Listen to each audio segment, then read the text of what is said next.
Episode 7, A New Beginning. I stood there looking in an unfamiliar landscape, out of an unfamiliar window. It was a strange feeling, as if I was myself and someone else at the same time. "Miss Basu, it's time to come down." I responded to the unfamiliar name and spoke with an unexpectedly calm voice. "Don't call me that. I asked you already. There is no need for formalities. You can call me by my first name." "But if the elders hear it, they'll rip my head off." "Don't exaggerate, Miss Banerjee. They're not that vicious."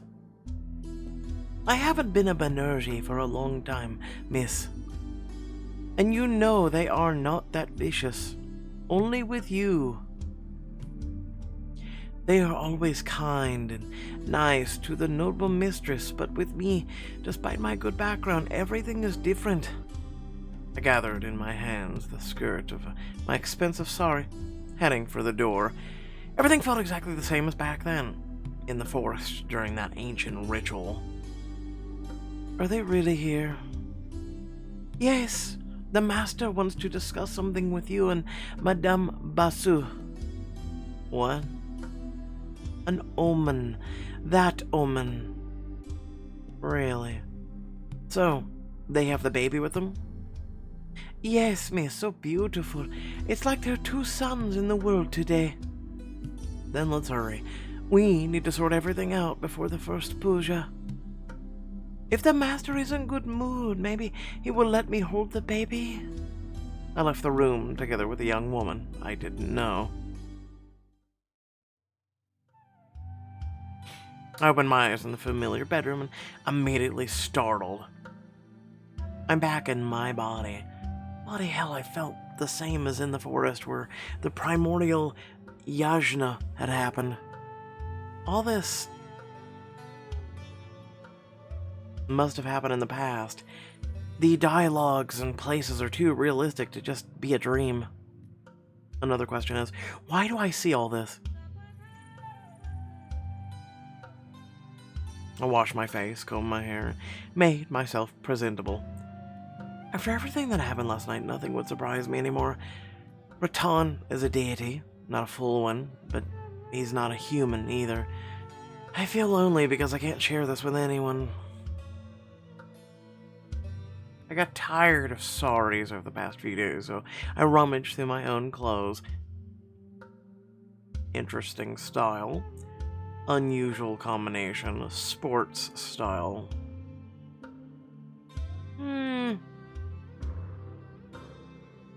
What's the other one again? Actually, I kind of like that one.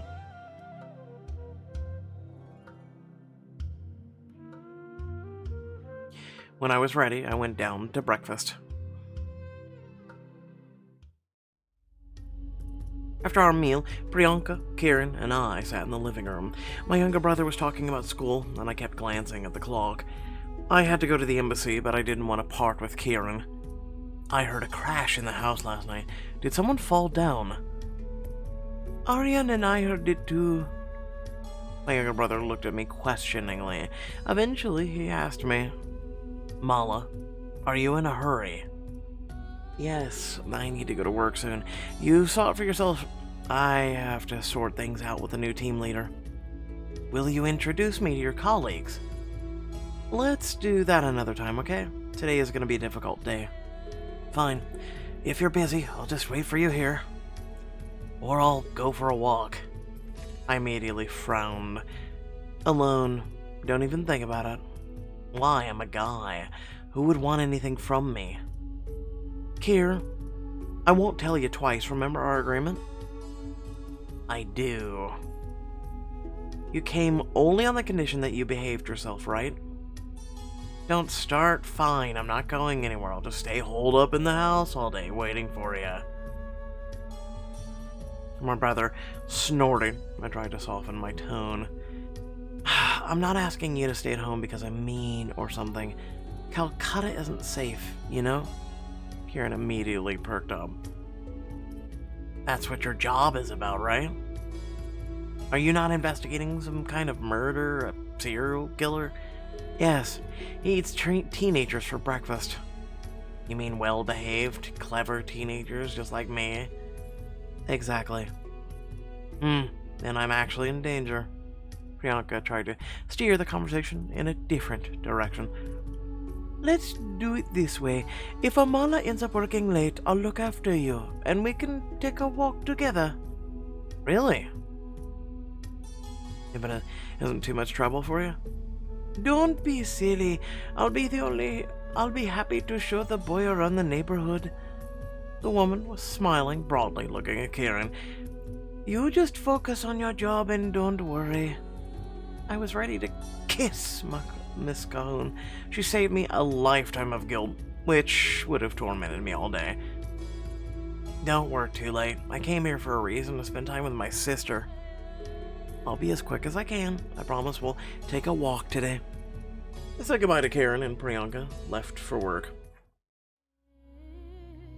The road to the embassy led me through familiar streets.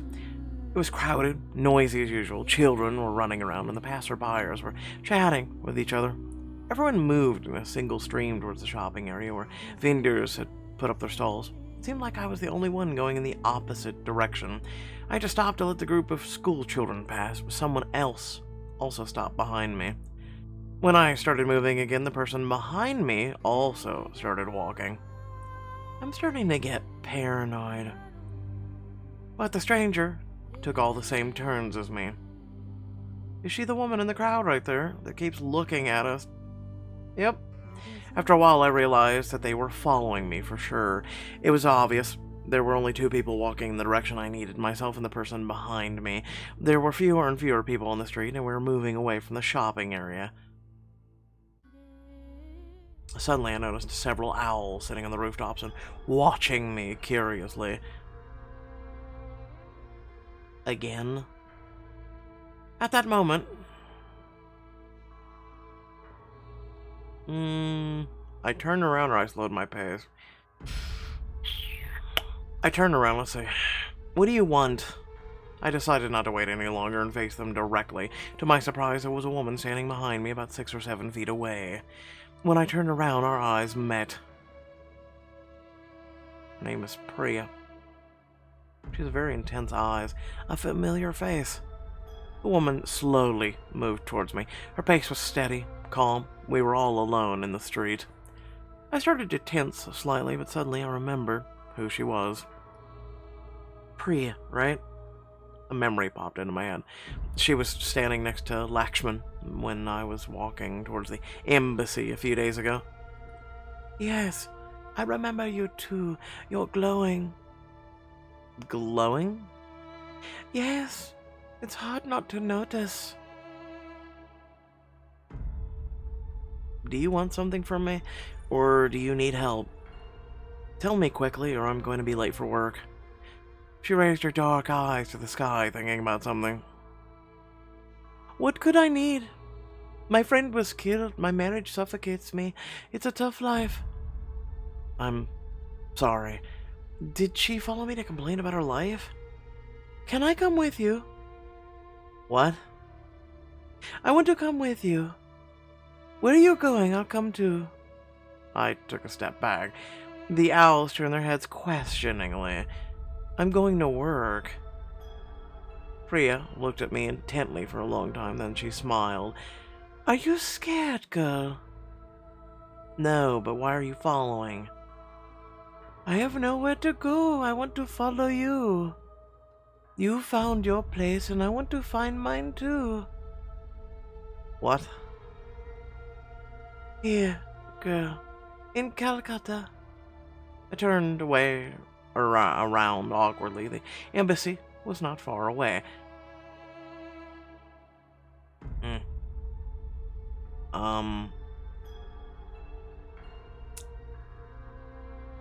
Goddamn owls and their questioning stares. Stay for a moment. I decided not to end the conversation too abruptly.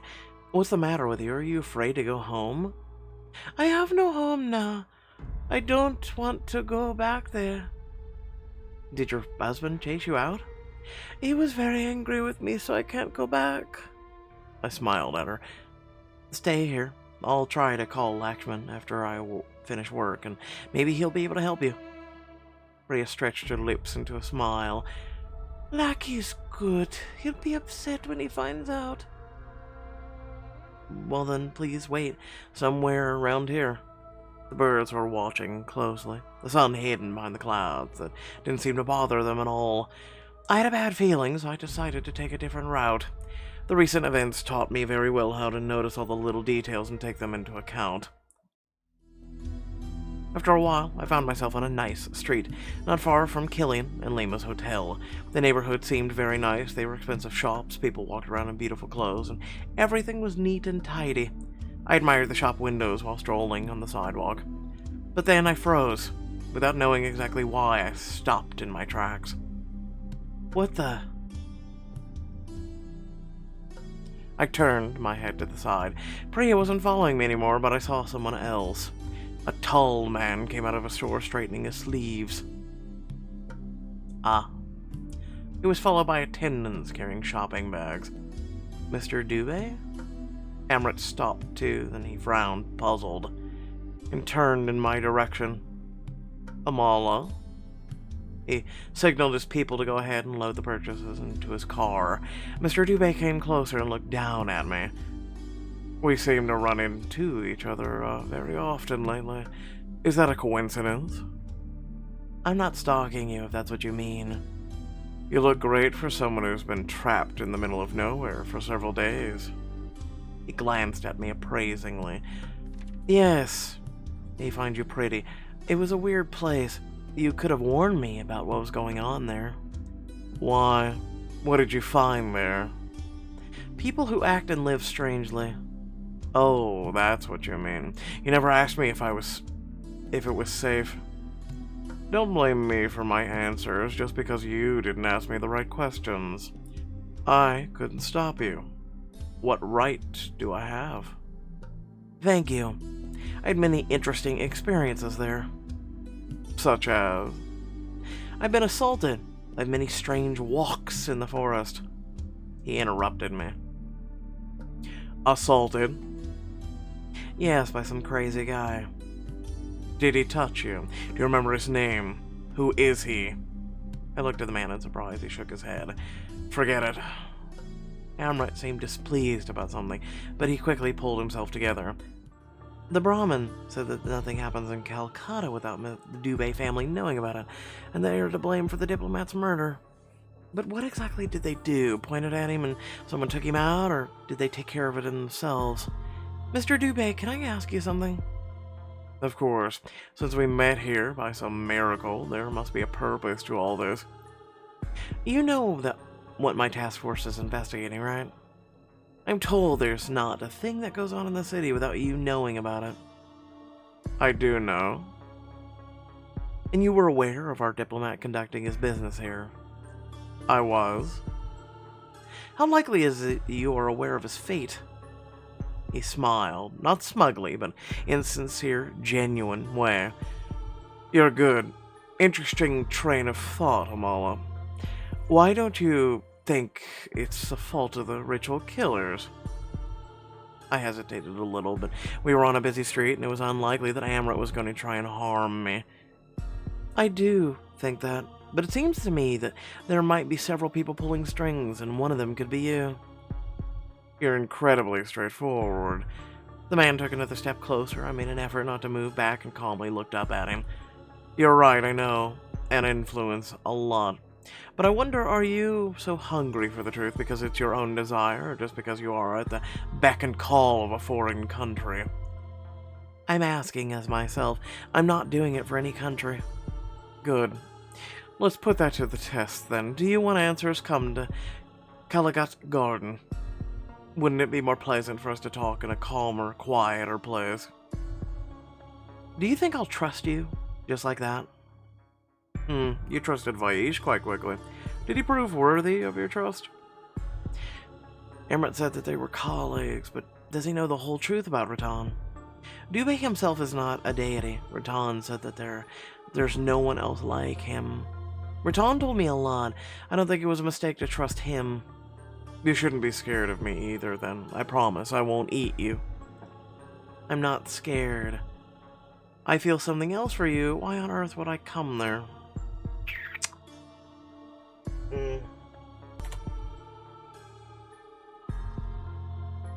How interesting. And what exactly?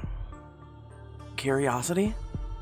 It's a good feeling. I can hide a lot, and it's mutual. So you're interested in me, after all. In Caligot, you said otherwise. I had doubts about you. And what did I do to change your mind? We'll talk about all this later. I'll tell you everything when you come to the garden. Mr. Dubé held out his open hand towards me. He moved his fingers, beckoning me to touch him. Give me your lovely hand. I was surprised, but I did what he asked. Gently putting my hand on his, I raised my eyebrows in surprise. The contact with Amber's skin immediately gave me an odd sensation. Blinking several times, I tried to free myself from this spell.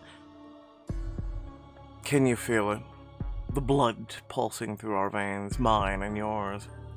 I turned around awkwardly, making sure that no one was looking at us. But people really weren't looking.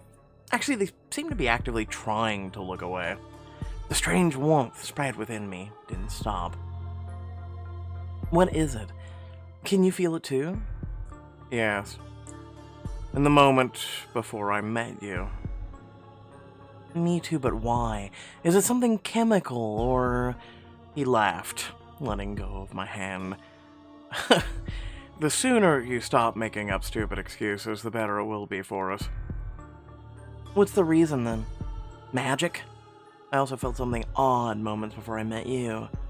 I blushed a little, feeling like a fool. Just come to the garden, Amala. Let's see each other again. We need it. Otherwise, fate wouldn't have brought us together. Why is it so important that I come? I'm the one who needs information, not you. I want something from you to consider it an exchange of information. Vayesh told you to seek the path of your own, didn't he? Your path goes right through me, believe me. A smug grin appears on his lips. The other day I was minding my business, sitting in my library, and I got a very unusual feeling like someone was watching me very closely. You know? It was so strange because I was all alone there. I think someone was thinking hard about me. Amrit figured out you were watching him, and he liked it. Damn, it can't be. Next time you want to look at me, come do it in person. I don't know what you're talking about. No, if he figured out everything, does it mean he knows about Raton too? Don't forget which family I come from. We're connected to the other world much more than you are. So you know? That's what I wanted to talk about in the garden. I'll see you tomorrow evening. He looked at me one last time before he walked away, and I was left standing there at a loss for words.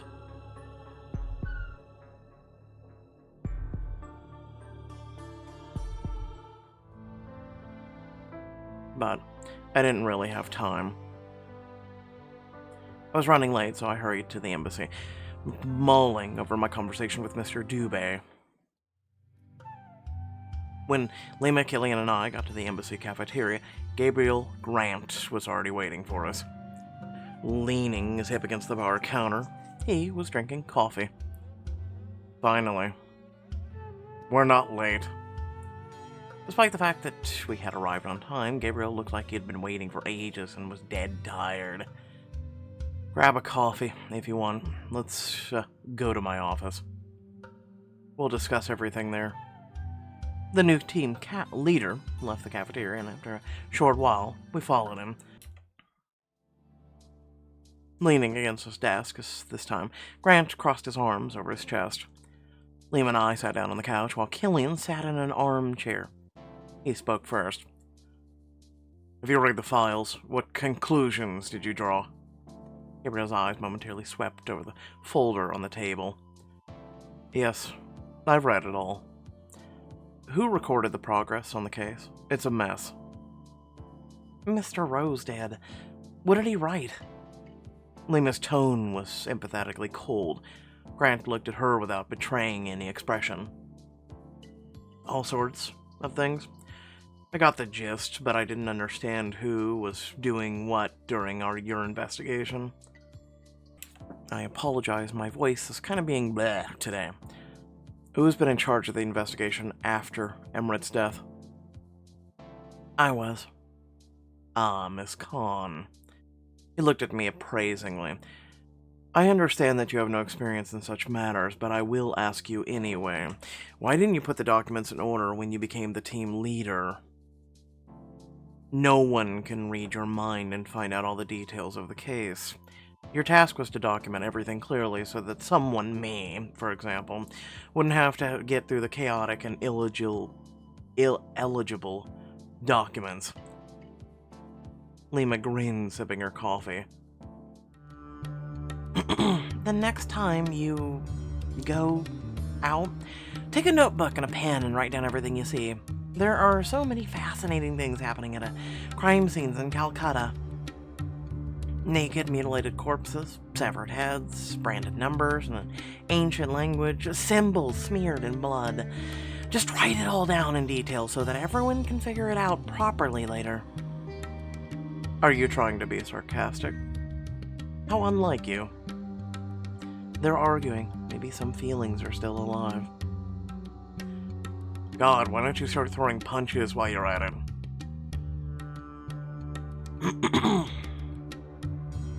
I mean, I guess they have feelings for one another, so... They're not really fighting, but... I mean, he took a shot at Amala. Lima defended us in a way, while also being snide to him, because he's being the way he is. Let's get back to work. That's what we're here for, right? Let's focus on the case. Yeah, that's right.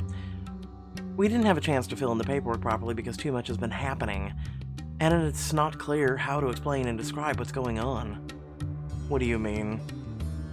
For example, there's a connection of a very influential local family to a series of ritual murders, or the fact that the locals are either terrified of them or cover for them. Gabriel raised his eyebrows. Path of high respect. As far as I know, you're a good specialist. Contrary to Mr. Rose's reports, you were actually making progress, not hindering the investigation. And I am glad that we have a qualified Indonologist in our team, and yet... We are required to complete our investigation as soon as possible. I can't sit and wait for you to get in the right state of mind. I need results here now. He's just arrived and doesn't even know what exactly is going on here. Maybe I should explain it to him more clearly. With all due respect, Mr. Grant. Oh boy. You know, I think we'll go with we will do as you say, because clearly we've been sitting around drinking, you know, coffee orders from the local Starbucks with like 16 different ingredients all in it, customized every single moment of our lives. What? No, I'm just kidding. You're wrong. I didn't want to name all like 16 ingredients or some shit. I'm sorry. Just like you, we all want to solve this case as soon as possible.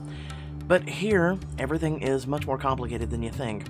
Our colleague was killed in a ritual by the people we are looking for. It means that we are all in real danger. We have to figure this out painstakingly slow. And we haven't even found the diplomat's body yet, although that was our main task. All our trails go cold as soon as we find them.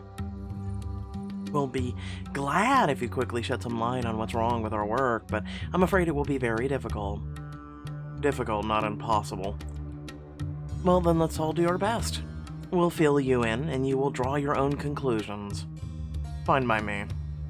The three of us explained how the case was going. You gained the group's respect, Gabriel is happy with you, and our relationship has improved.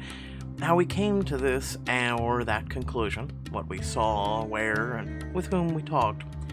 While Lima was describing our killer's modus operandi to Gabriel, I was thinking about my own issues. If Mr. Dubé is one of those I suspect, perhaps I should get closer to him. It could be dangerous, but also very useful. It's not just the investigation that keeps me in Calcutta. There's something else I need to understand. If I get into Amrit's inner circle, I will kill two birds with one stone. I'll help the investigation and find out something that's personally important to me. But if he finds me out, I'll be in trouble. I rejoined the conversation, sharing... We don't know much about Amrit, that's the whole point. Only necessary information about Amrit. An influential man, Amrit Dubé, wants to see me. If I can get close to him, I'll find out more about what's going on. But why does he want to see you? We got on well, and we seemed to like talking about the same things. Killian looked at me in silence. He was staring long and hard, thinking about something. You didn't want to betray Amrit. He means something to you. Or I didn't want to go off of baseless assumptions and speculation. Has nothing to do with getting close to him. Get close to him. Let's see what happens. But you'll have to take full responsibility for your own safety. We will help, but only within our limits. The team leader looked at the time. Let's wrap it up. It's getting late. My colleagues all prepared to leave.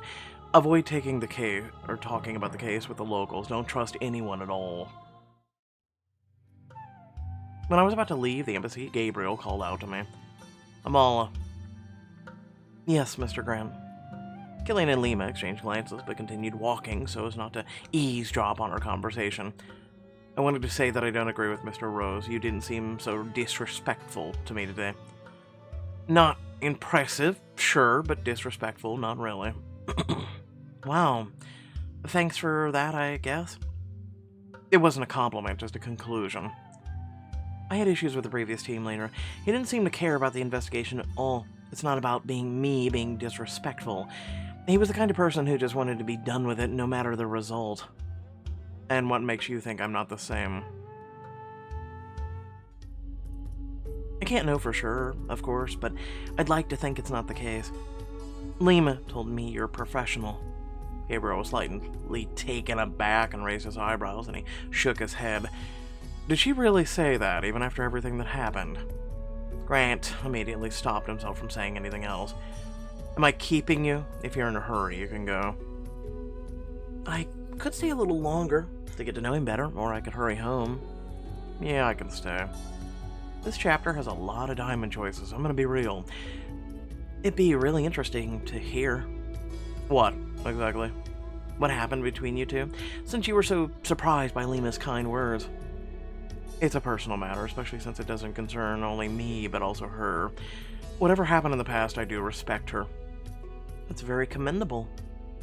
You'd better do your job as much as dedication as you're putting into trying to learn about other people's relationships. He began to twist the rings on his fingers, staring at me intently. What really happened between you and Rose? You'd better study this case with as much dedication as you're putting into trying to learn about other people's relationships. He clearly didn't expect my comeback, and he grinned. Is it really a comeback if you're regurgitating what he just said? So, that's how it is? I guess I spoke too soon when I said you were not disrespectful. Was I being disrespectful? I was just giving as good as I got. Grant thought for a moment and then nodded. Please tell me a little more about what happened between you and Rose, and I'll tell you a little bit of what happened between me and Berg. Didn't you just say a moment ago? I'll tell you about myself, not about her. Why are you so worried about Rose? I'm worried about you. I don't need anyone complicating the investigation. I considered his words for a second before nodding in agreement. Fine. There's nothing to say about it. He just disliked me and Lima at first sight. He was annoyed by me showing any initiative. Maybe you had too much initiative. However, that sounds like him. Emmett comes from a very patriarchal family, that's all. As far as I know, he grew up reserved, withdrawn because of his father's presence. He grew arrogant as soon as he had any power, even the most insignificant one. How do you know all this? I used to go to school with him. Well, now it's your turn. Berg and I broke up 2 years ago, and what we have now is strictly a working relationship. And that's it, that's all. You've told me less than you promised. Did I promise anything specific? It's not fair. Fine, I was too jealous. I really think that should be enough information. Remind me not to negotiate anything with you next time. The team leader grinned, then he answered, Do your job well, and maybe I'll tell you more. With these words, he returned to his office. I had no choice but to go home. Lima was waiting for me at the end of the corridor, arms folded over her chest. What did he want to talk about? We exchanged a few words. He's not one to chit-chat without a reason. Are you okay? Does Grant annoy you? She shook her head. It's just that there's always a catch with him. I promise you, everything's fine. To be honest, he seemed alright. Strict, yes, but I've seen worse. Wait, he's only getting started. I think I understand what makes you so nervous. Let me be the one talking to him from now on, so you won't have to deal with him unless, when strictly necessary. Thank you. I'm a big girl, I can handle him. Yeah, you better be. Soon, Killian, Lima, and I called a taxi and left the embassy. I asked to be dropped off earlier to take the same route I had taken in the morning, but Priya wasn't there. However, the owls were sitting in the same places. I didn't want to wait for her, so I headed home. As promised, since I got back early, I invited Kieran for a walk. I wanted to collapse on the bed and stay there until tomorrow, but I knew that my brother had been waiting for me to come home. The first place I wanted to show him was the local market. There are so many things sold here. Shall we buy you something? Mina, we better get something for you. Look, there are some interesting accessories here. Pick one for me. Me? Okay, it'll be the most dazzling thing in your wardrobe. First piece of jewelry. Second piece of jewelry. Third piece of... Listen, dog, I need you to, I feel like that one would be something that a guy romantically would buy. I'm just saying. That one's alright. Here, it's beautiful. Dig it. I never thought you'd be interested in accessories. I was told the girls like them. It means I care, you know? But wear it carefully. You said that it's dangerous here, but I can accompany you everywhere if you want me to. How come is he growing up so wonderful? My brother looked around with joy, curiosity, asked me a lot of questions, and even tried to speak Hindi and Bengali, although he was not good at either.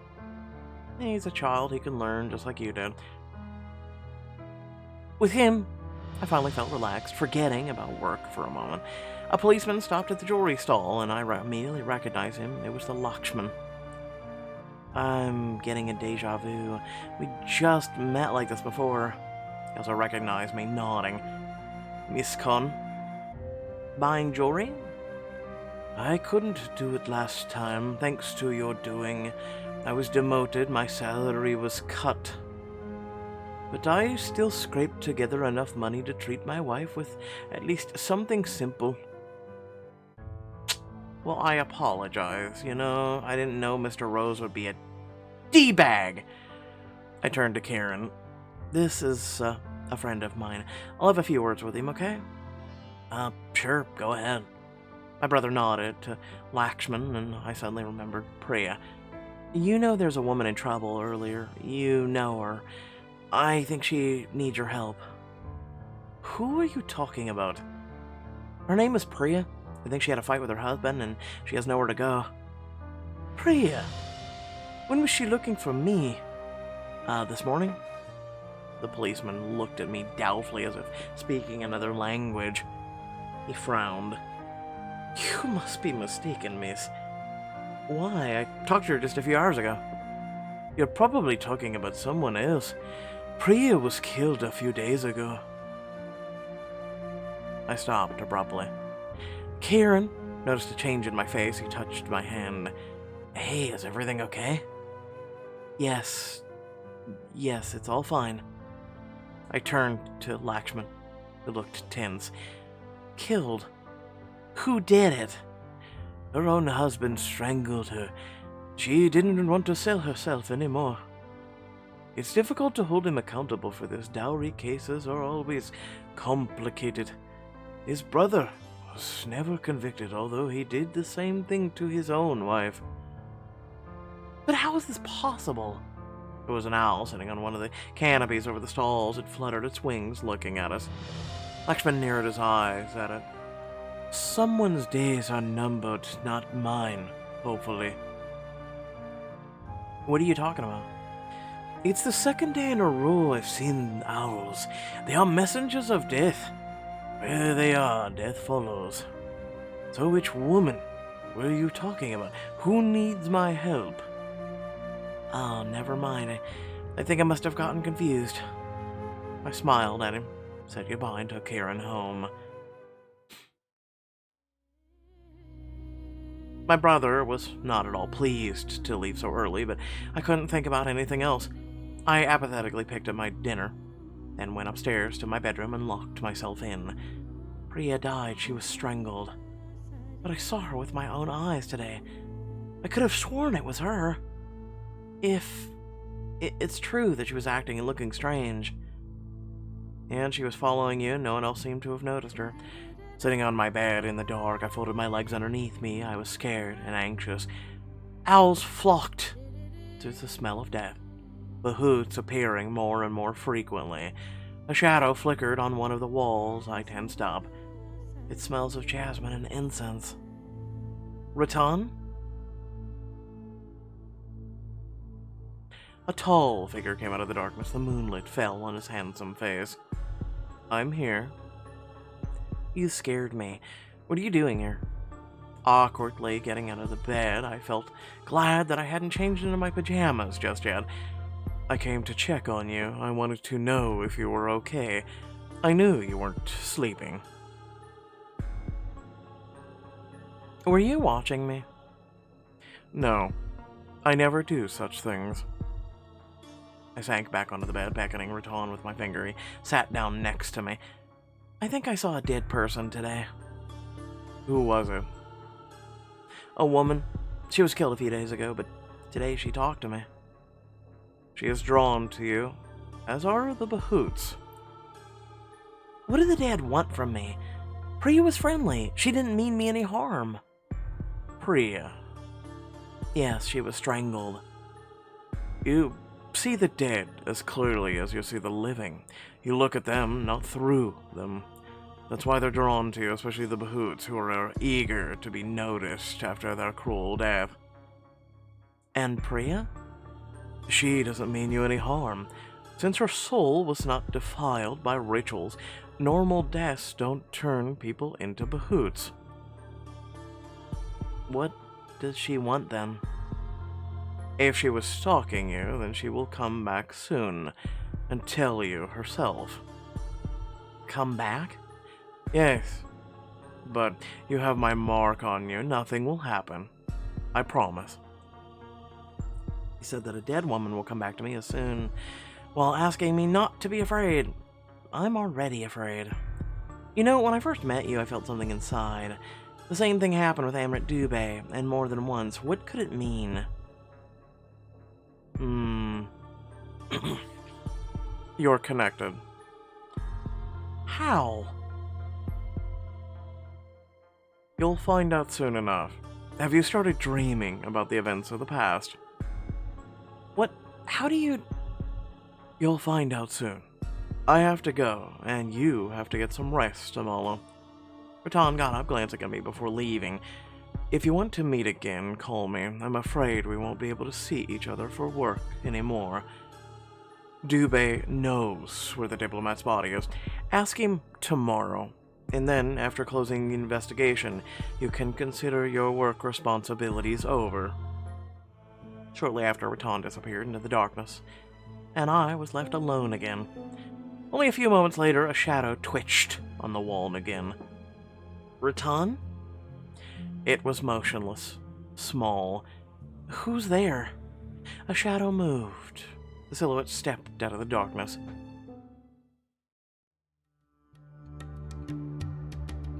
Ah, it's Priya. I've been following you all this time. Can I stay here? Do I really want a ghost to live with me? I don't know. I don't know about that. 3 independence, 0 loyalty, 3 respect, 12 rage, 1 kindness, and some diamonds. So, without further ado, thank you all for watching. Please remember to like, share, and subscribe.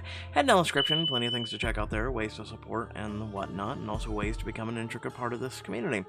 Also, check out the join/thanks feature on YouTube. With that being said, once again, I do apologize if my voice was not the best today. Kind of just, I don't know, you ever feel like you got a frog in your throat no matter how much or what you drink? It won't really help. Yeah, no, that's me today. I've drank coffee, I've drank, like, juice, I've drank tea, I've drank a bunch of stuff, and it's just, the froggy stays. I guess he'll just be living there for a while. Aside from that, hopefully you all did enjoy. I'm lucky I did this chapter specifically during the diamond event, because, whew, it's a lot of diamonds we would have spent today, because, wow, they really wanted those diamonds. Once again, thanks for watching. Catch you all later. Peace out.